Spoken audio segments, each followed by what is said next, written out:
evening, Spain, and good midnight, Philippines. I'm Icy from the land of the brave, history capital of the Philippines, Imus, Cavite. So, ang gagawin natin ngayon, sasamahan niyo po akong pumunta sa Lourdes, France. Pupunta po tayo ng Pransya via bus. Okay. So, samahan niyo po ako. Tingnan natin kung ano yung pwede nating makita doon sa Lourdes, France at sa San Sebastian. So, ano pang hinihintay natin? Tara! Let's go! Yeah! At ayan nga po mga ka-Mother Earth, maulan today, but I hope sana pagdating doon sa my France, medyo mainit-init na. So, see you! Pupunta na tayo sa bus, sa wakas. Oh my God! Ano mo naman yan? Lagi na lang yung bus ko. Lagi na lang yung bus ko talaga. Yeah! So, ayan mga ka-Mother Earth, wala pa yata yung bus. Masyado tayong maaga. Makikipagkita tayo sa isang kaibigan na kung saan sa kanya tayo magbabayad ng bayad sa bus. So, eto na siya. Ayan na. Wait na. Hola! Hi! Ice! Ice, baby! Hello mga ka-Mother Earth! So, dito po tayo. Nag-aantay na tayo ng bus kasama yung mga people around there. At yun nga, masyado pa tayong maaga. So, time check. 11:20. I think aalis siya ng 11:30. Yun. So, see you tomorrow sa Lourdes, France! La la la la la la la. Yeah!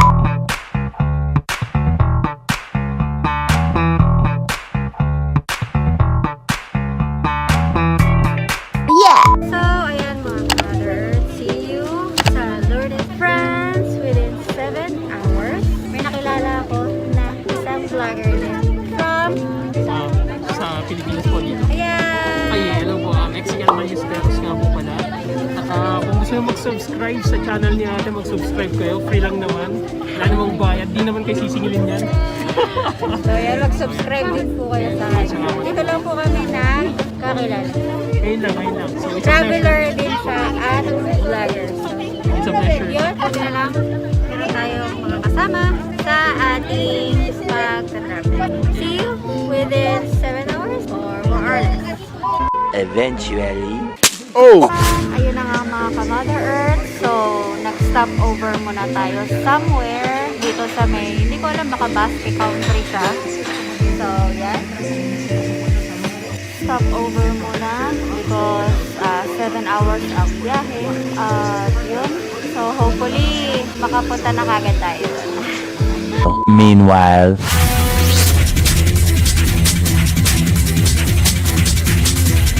So, ayan po mga ka-Mother. Meron tayo antala. Biyahe, porque merong mga nag-check ng pasaporte. So, yun. Nag-check sila, nag-random check. Kahit sa oras ng alas 6 ng umaga, papuntang Pransya. Tapos, ipapakita mo lang yung pasaporte mo. At yun, okay naman siya. Hindi rin naman nag-picture.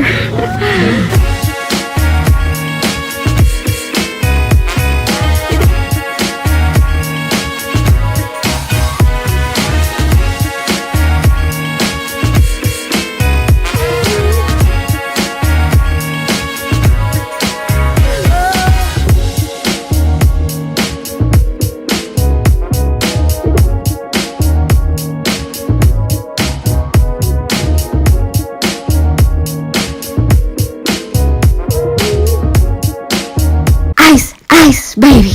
La la la la la la la, yeah! Hola! Hello! Bonjour mga ka-Mother Earth! So, nandito na po tayo sa Lourdes, Pransya! Touchdown tayo! So, ay, nakakamiss talaga ang Pransya! Nakakatuwa at nandito tayo mga ka-Mother Earth. So, tingnan natin kung anong makikita natin doon sa Lourdes, France. Lakad-lakad muna tayo. Kahit andito na tayo sa Lourdes, doon pa. Bumaba lang tayo. Yeah, nakakatuwa.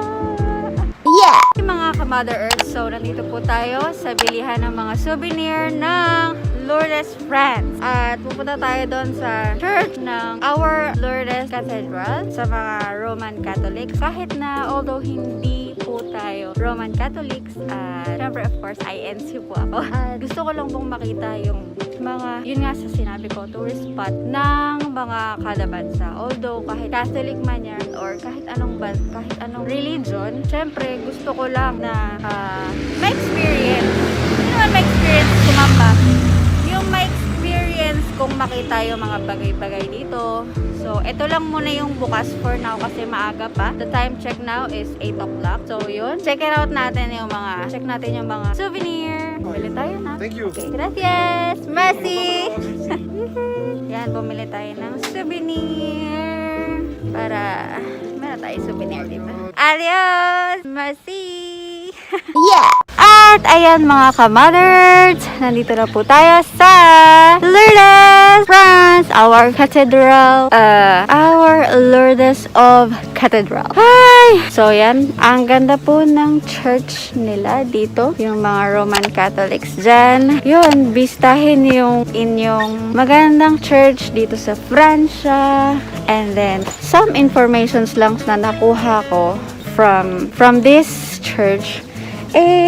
Dito daw nagpakita yung Blessed Virgin Mary na apparitions ayon sa mga sources na nakuha ko. Ano ba naman talaga yung bangs ko? Hindi na talaga sumusunod yung bangs ko. Nakakainis. Nakakaloka talaga yung bangs ko. Ngayon, mag-iikot-ikot muna tayo dito.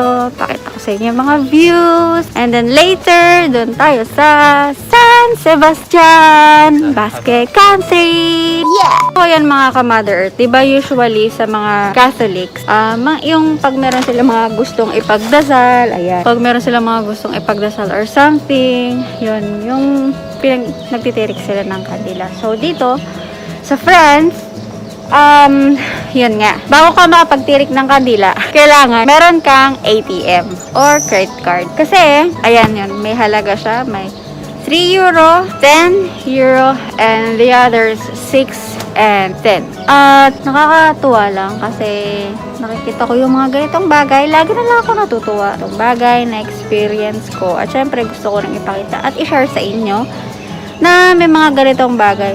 Kasi sa atin, pupunta ka lang doon sa Catholic. Kasi nung bata ako, syempre, wala pa naman akong alam no na may mga bawal-bawal sa amin na ganito. So, pupunta ka lang sa Catholic tapos libre naman, bibili ka lang ng kandila tapos yun, magtitirik ka na kandila doon sa tabi ng church or something doon, pero never pa naman ako nakatry ng ganun. So nalaman ko lang na ganun yung process. But syempre dito, hindi ka makabasta-basta makapagtirik kasi nga, Baya card siya mga ka-Mother Earth. And then, maglakad-lakad ulit tayo. Dali natin ang ating baon. Samahan niyo ulit ako, maglakad-lakad pa dun. Yeah! As you can see, nandito tayo sa may gilid ng Our Lourdes of Church. At nandito ako ngayon sa may river ng Grotto River. So, eto, tingnan niyo ang aking mga nakikita.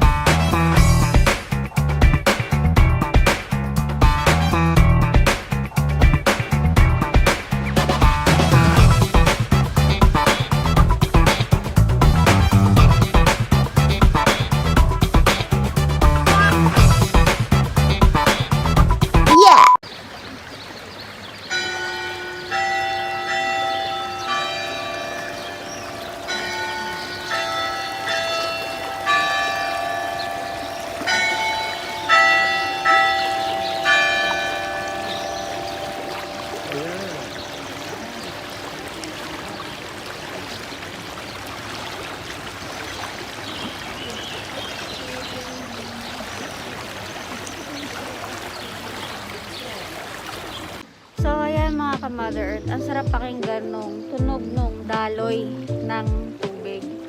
Yung agos niya, masarap pakinggan sa tenga, sa ears ba mga ka-Mother Earth. Nakaka-peace of mind din. Pagka maririnig mo siya, parang marami kang maiisip na kung mga problema, kung paano mo siya isosolve, yung mga ganong bagay. Chusera. So, maglakad-lakad ulit tayo dun pa. La. At okay, as you can see mga ka-Mother Earth, kukuha tayo ng konti. Kasi sabi sa kwento is si Blessed Virgin Mary ay nagpakita kay Saint Bernadette para ipatayo yung cathedral kung saan siya nagpakita. And then, yung holy water na lalabas doon is na makakagaling ng mga may sakit. May mga malubhang sakit. So, yun. So, eto na nga yung Lourdes na cathedral kung saan daw nagpakita Blessed Virgin Mary. So, yun. Nakakatuwa lang yung mga ganito ring bagay. Lagi na lang ako natutuwa. Dahil marami akong nalalaman sa mga pinupuntahan natin, guys. Share na lang din. Diba? Tumunog na mga ka-Mother Earth yung bell. Kampana ng Lourdes. So, parang nakakanta siya, no?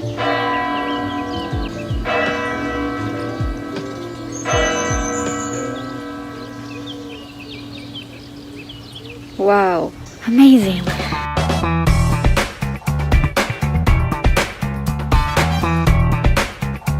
Okay mga ka-Mother Earth, as you can see, dito sa aking likuran, makikita nyo po kung saan yung mga rooms na pwede silang mag-confess sins or kung ano yung meron sa mga buhay-buhay natin. So, dito yung pinaka place ng confessions. Yan sa mga rooms na yan, siguro pwede silang pumasok. Yun. Tapos, magsasabi sila ng mga bagay-bagay sa buhay na gusto nilang ilabas. Yeah! So, mga ka-Mother Earth, sa aking likuran po, dito daw pala, nagpakita doon mismo. Ayun, kung nakikita nyo, doon daw pala mismo nagpakita si Blessed Virgin Mary. So, nakakatuwa na kahit papano, a partitions man yun or hindi, narating din natin kung saan yung pinaka main niya. Although, hindi man ako Catholic or kahit naman anong religion, same lang naman yan ang sinasamba. Or iisa lang naman yan. Although, iba-iba nga lang ng religion tayo. Pero iisa lang yan.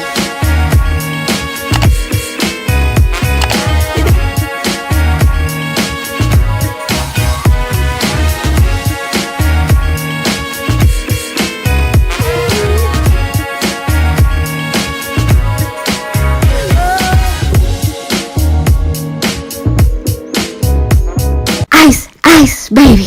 At yun na nga mga ka-Mother Earth, hindi talaga naging okay yung aking bangs. So, kung makikita nyo po sa aking likuran, ito yung pinaka bahay ni Saint Bernadette. So, makikita nyo sa aking likod kung saan dito siya nag-stay before. And then, ayun yung pinaka picture niya. So, ayun po siya.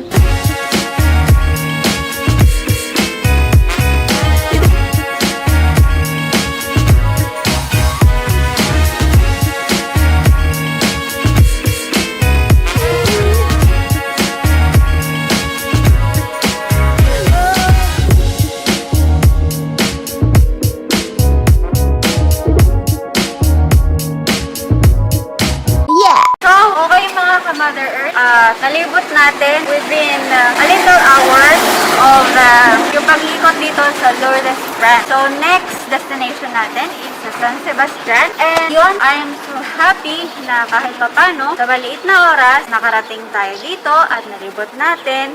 Even though hindi man natin narating yung pinaka-castle, which is doon nakatira yung King and Queen. And then, yun, at syempre, naalala nyo the last time na nagpunta ako sa Alicante, sa castle din. Diyos ko, ang pagod ko at hingal. Hindi na kinaya ng power. At yun, hindi ko na inakyat yung castle. Nag-ikot-ikot na lang tayo dito. So, sana nagustuhan nyo po yung mga pinakita ko sa inyo. So, kita-kits tayo sa San Sebastian. At yun, bye! Yeah! At yun, sa hinabahaba ng paglalakad mga ka-Mother Earth, ay napagod din tayo. Tapos, ngayon, magkakape muna tayo. At para makapagpahinga, tapos makapag-travel ulit, makapaglakad-lakad ulit. And then, yun, see you sa San Sebastian. So, kain muna tayo mga ka-Mother Earth. Ayun mga ka-Mother Earth, dito tayo sa Pransya. Kakain tayo ng kanin at barbecue.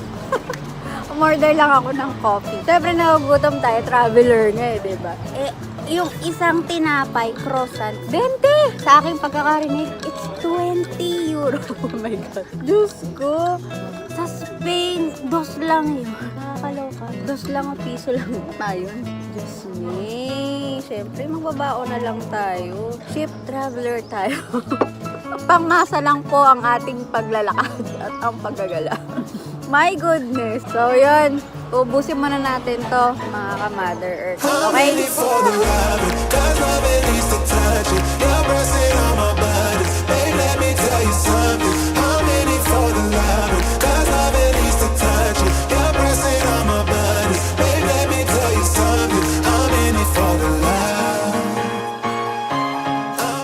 Ayan mga ka-Mother Earth, lakad-lakad po ulit tayo.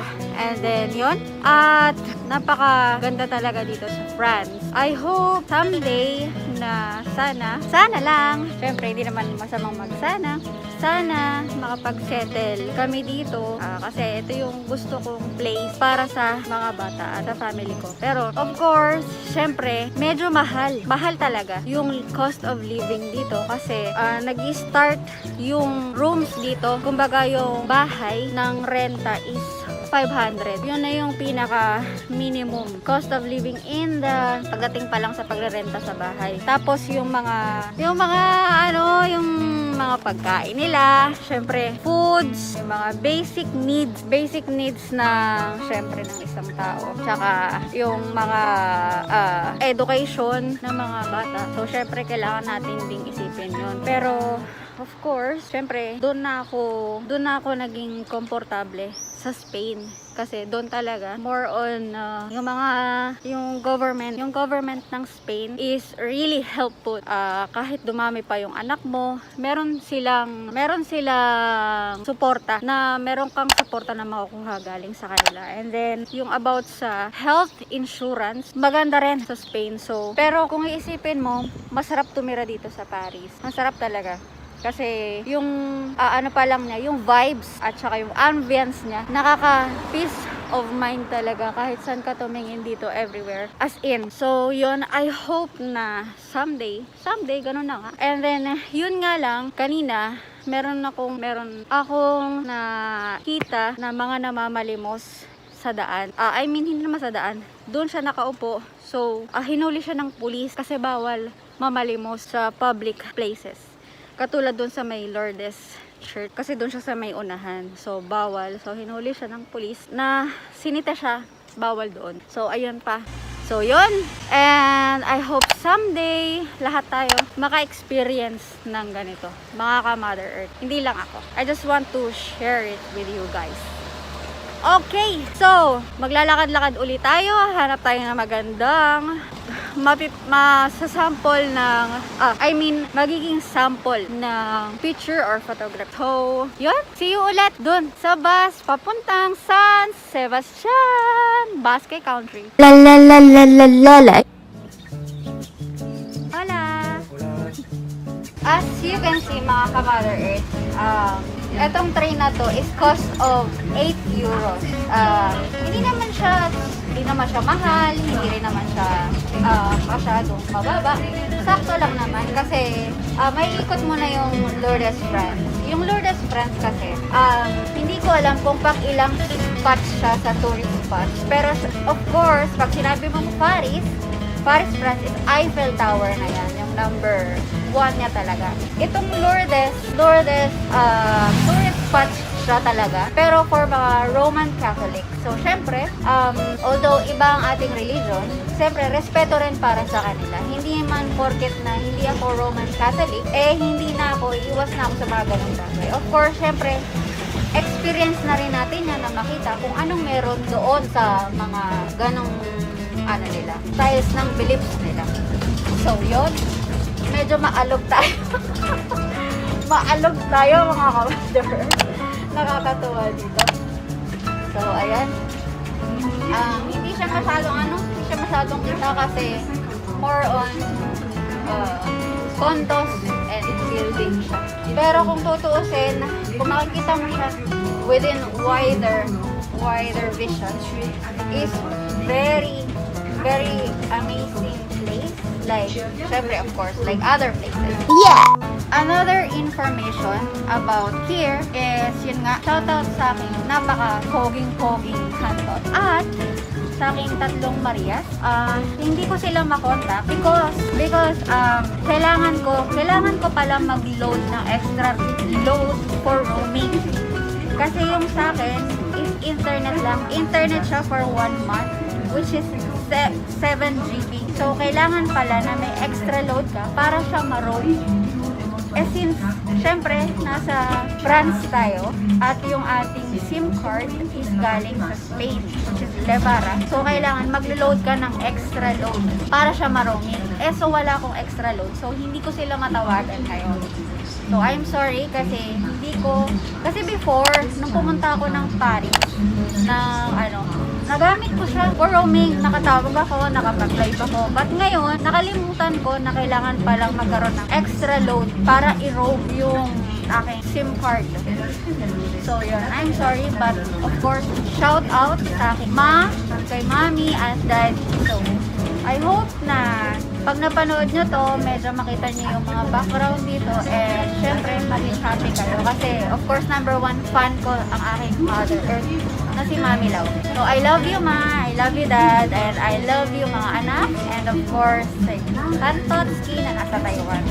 So, I love you. At yun, samahan nyo ulit ako. Maglibot-libot pa konti before tayo pumunta. I'm in it for the love, 'cause love it needs to touch it. You're pressing on my body, babe, let me tell you something. I'm in it for the love, 'cause love it needs to touch it. You're pressing on my body, babe, let me tell you something. I'm in it for the love. I'm in it for the love. I'm in it for the love. I'm in it for the love.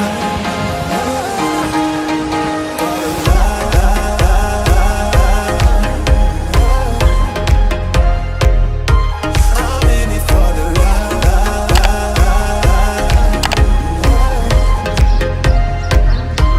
I'm in it for the love.